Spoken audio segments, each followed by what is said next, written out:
Good morning everybody, Chris Fawcett from the Headache and Pain Management Centre here, and it's time for today's Tuesday video. And I had a suggestion actually during the week from a couple of patients that we've seen through the clinic in the last week who have a really nasty pain headache condition called trigeminal neuralgia. And basically this sort of pain we've had a lot of success with, even though it's quite rare.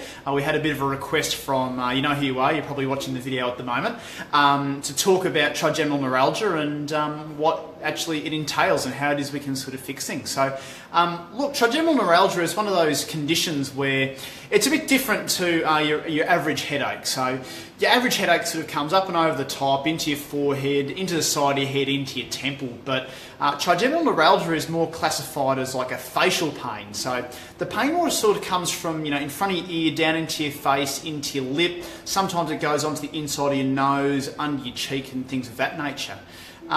Trigeminal neuralgia actually refers to the nerve that's in your face, called the trigeminal nerve, and the reason why it's called a neuralgia is because it literally means nerve pain.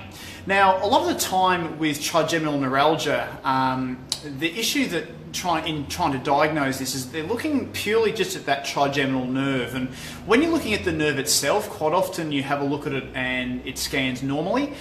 It looks normal on scans. There might be a little bit of a variant where there's a little bit of an artery sort of running either parallel or wraps kind of around it.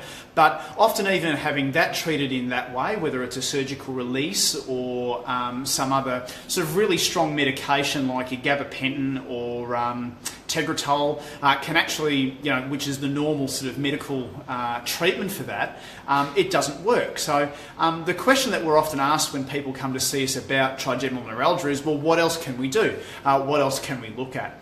Now, a little known fact about the trigeminal nerve is that the trigeminal nerve actually passes through the same area of your brain as the top of your neck and also everything else in your head, neck, face, jaw and scalp. So like all other headache areas and conditions that you get, like migraine or tension headache as well, sometimes the brain gets it dead wrong.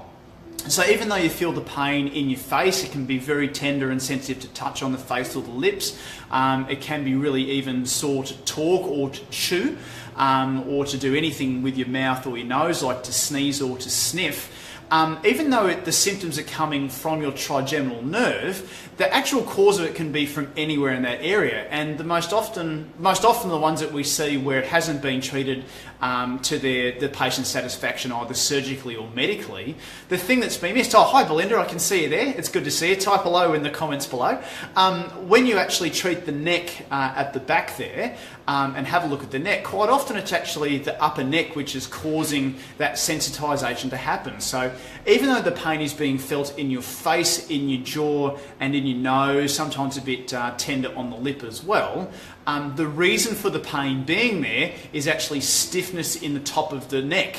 So when you fix the top of the neck and get that starting to move, then the pain in the face actually goes away, which is really counterintuitive because it hurts so bad in the face. But when you actually look at the anatomy of it, the facial pain is actually coming as a result of your brain getting the, if you like, the location wrong on where the problem actually is coming from. So for people out there with trigeminal neuralgia, one thing to look at if it hasn't been looked at before is the top of the neck, because quite often, certainly if the more local sort of approaches are not working, whether it be, you know, looking at the teeth or looking at the nerve locally in the face, if that hasn't worked, then looking at the upper neck is another place to start, because quite often there is an issue with the top of the neck, and usually it's right at the top corner, sort of at OC1, sometimes it's C2-3, but a lot of the time it's OC1, to actually cause that issue in the first place. So if you do have that facial pain, you're not getting any relief anywhere else, that shooting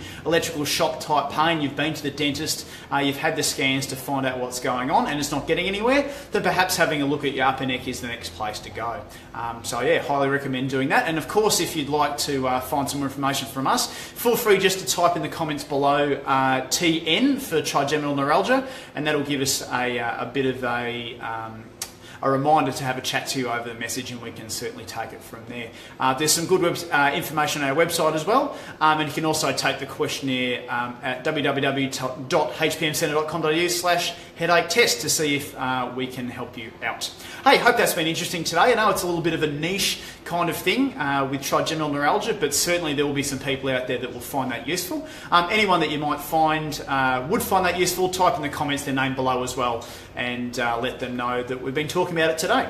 Hey, we'll be giving you some more information later in the week with another video on Friday in all likelihood, and then some more content coming out of the next couple of weeks, so I can't wait to share that with you. Hope everyone has a good day, and we will see you again next time. Cheers, bye-bye.